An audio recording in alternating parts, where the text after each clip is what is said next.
At our wedding, Toby Webb, the impoverished student my fiancé, Elvira Britton, has been sponsoring, barges into the venue while wailing at the top of his lungs. Elvira, a wasp has stung me down there. Does this mean I won't be able to? Elvira doesn't hesitate to ditch all the guests and me in favor of whisking Toby away. I quickly grab her wrist and suggest to her that we should finish the ceremony first before finding a doctor to save Toby. But she reacts by shoving me to the floor instead with an enraged look on her face. Wallace Cochran, if you truly loved me, you wouldn't stop me at this time. After that, she quickly takes Toby to the lounge in the wedding venue. By the time I arrive at the lounge, I witness Elvira straddling Toby, the very same woman who had once promised me that she'd preserve her virginity for our wedding night, can be seen glaring at me angrily. Toby's condition is very severe, you know. How am I supposed to sit by and watch him suffer? It's just virginity, isn't it? Since you want it that badly, I can just get myself prepared and let you try again, can I? The microphone on Elvira's wedding dress hadn't been removed. Moans rose and fell from the wedding venue speakers. The guests turned to look at me, some smirking, some sympathetic. My fingers clenched the wine glass so tightly my knuckles went white. I drained the glass of bitter wine along with all my pent-up humiliation, my throat constricting with the effort. An hour later, Elvira finally walked out of the lounge. Her face was flushed with an unusual redness. And the wedding dress worth $10 million was now stained with specks of blood. The crowd began to jeer. Ms. Britton, congrats on losing your virginity. So, how was Toby? The moment the words left their mouths, my already married younger sister, Whitney Cochran, swept into the wedding venue. One hand cradling her pregnant belly, she swept her gaze around the room and sneered. You people sure know how to sing someone's praises. Why don't you be really generous and offer up your own wives for others to sleep with? After a final scathing look, Whitney turned to me and urged, Wallace, our family has a long and prestigious legacy, and never has a bride who wasn't chaste entered our home. Since Ms. Britton has lost her virginity, we can't very well break the rule laid down by our ancestors. The wedding is hereby called off. Let's go home. As we walked along, whispers buzzed on both sides. What does it matter if Wallace is the richest man? He still got played for a fool by a woman. Elvira sure has some nerve to humiliate Mr. Cochran in front of so many people. Their marriage alliance might just be over. For a moment, I was lost in a daze. Back then, my grandfather, Gerald Cochran, had arranged the union between our families to repay Elvira's grandfather, Dustin Britton, for saving his life after Grandpa passed away. My father, Craig Cochran, repeatedly tried to call off the engagement. His hope was to find me a more suitable match from a prestigious family. However,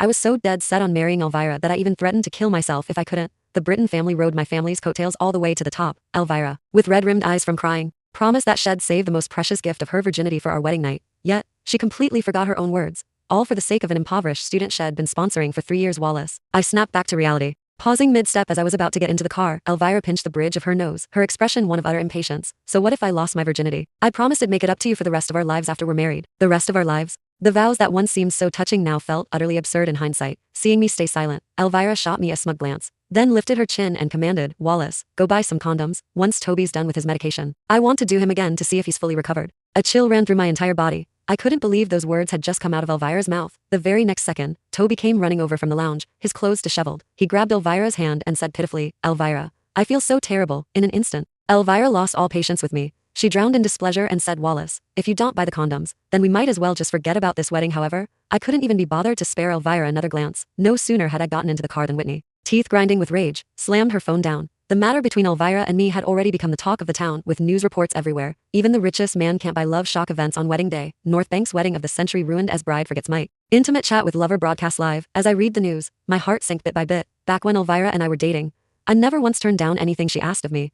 I figured that since she wanted to save her most precious virginity for our wedding night, why should I ever say no to her? But I never imagined that my indulgence and concessions would lead to her sleeping with Toby on our wedding day. She couldn't care less about the media firestorm it'd be caught in. Chapter 2. The wedding scandal topped the trending searches that very day, and my family immediately moved to shut down coverage across all major media outlets. When they saw how furious my family was, Elvira's parents rushed over in a panic. Wallace, please calm down. Elvira has already admitted her mistake to us. Don't worry, she definitely knows she was wrong. How about we just pick another date to get the wedding done? I let out an exasperated laugh at Elvira's father, Benny Britton's words. Pick another date for the wedding? Whose? Elvira and Toby's? The sarcasm in my words was self-evident. Mr. Britton's expression darkened, then quickly shifted into a fawning smile as he said ingratiatingly, Wallace, once you and Elvira are married, I'll hand Britton Group over to you. I looked down at him with a cold smirk, tossing a stack of acquisition contracts in front of him. Britton Group? That pathetic company isn't even worth my time. Mr. Britton, accustomed to being flattered, had never endured such humiliation before. Seeing that he was about to speak again, Whitney stepped forward grimly. Mr. Britton, a woman who cheats before marriage cannot marry into this family. I advise you to think carefully before you speak again. The faces of Mr. and Mrs. Britton's immediately went pale, then red. Shock, embarrassment, and anger all flickered across their features all at once. Not wanting to drag this out any longer, I said,